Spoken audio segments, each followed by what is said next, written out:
This church is like a living history lesson. Absolutely. So sacred architecture done well is a catechism in stone. So the more that we study the sacred architecture and art, the more we understand of our Christian faith. The Immaculate Conception Catholic Church, also known as the Cathedral of the Osage, has been a fixture in Pawhuska since 1925. The Osage Nation and its people had struck oil, and at that time the Osage were the richest people per capita in the world. They commissioned the best stained glass window makers in the world to create these magnificent windows which combine Osage traditional art and a traditional German Catholic art. But construction was halted for a time by the beginning of World War I. And they boxed up all the windows, sealed them and buried them in sandbars around the rivers around Germany, and hope and pray they'd survive the war. And then they let us know when the war broke out that they finished almost all the windows, but not all of them. So we got the rest of the windows done by our mediatory company, the Prato Regali. The Italian Americans finished the rest of the windows.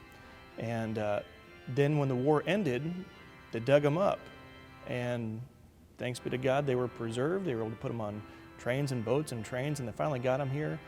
And we finally installed them in 1925. And you can tell that it's done by a different company because it doesn't have the Osage ribbon work style framing that all the Germans want to do. So that all the German windows have a very clear Osage influence.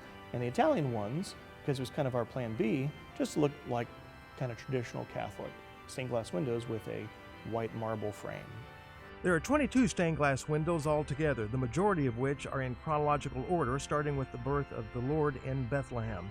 But one window, though, is quite exceptional and unique. It features Osage chiefs and tribal members who were alive when the window was created. So the church had to get permission from the Vatican to do that because it's uncommon to have living members of a parish depicted in sacred art. Usually you have members of the Holy Family, the characters of the Bible, or canonized saints. It's very rare to have living members depicted in sacred art. But the reason for it was historical accuracy. Our parish didn't want a German guess about what an Osage person looks like. So the Osage window has 4 chiefs of the tribe and their families, and a previous pastor to the Osage, Father John Schoenmakers, who was a Jesuit priest and the first residential Catholic priest to serve the Osage. So we have 4 chiefs of the tribe and their families in that window, and those are relatives of our current members, so they can see their own family when they come to Mass. people travel from all over the world to view these stained glass windows. The beauty and detailed work of the windows is simply stunning, and the history is vividly rich in culture. So it was a collaborative effort between the German stained glass window makers and our parish. We wanted to have a clear evangelization of the tribe, but having an accurate historical depiction of what Osage people look like. Everybody loves beauty. So you should just come over and enjoy, whether you want to take a tour or not, just come and enjoy the beauty of the life of Christ.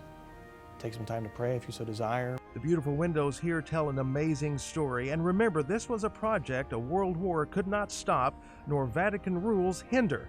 These are considered to be some of the finest stained glass windows in the country. Come to Pawhuska and you'll see why. Here's how to find out more about this great Oklahoma destination. As always, travelok.com is your best one-stop shop for information about all Oklahoma has to offer. Please press like and subscribe and hit the bell for notifications.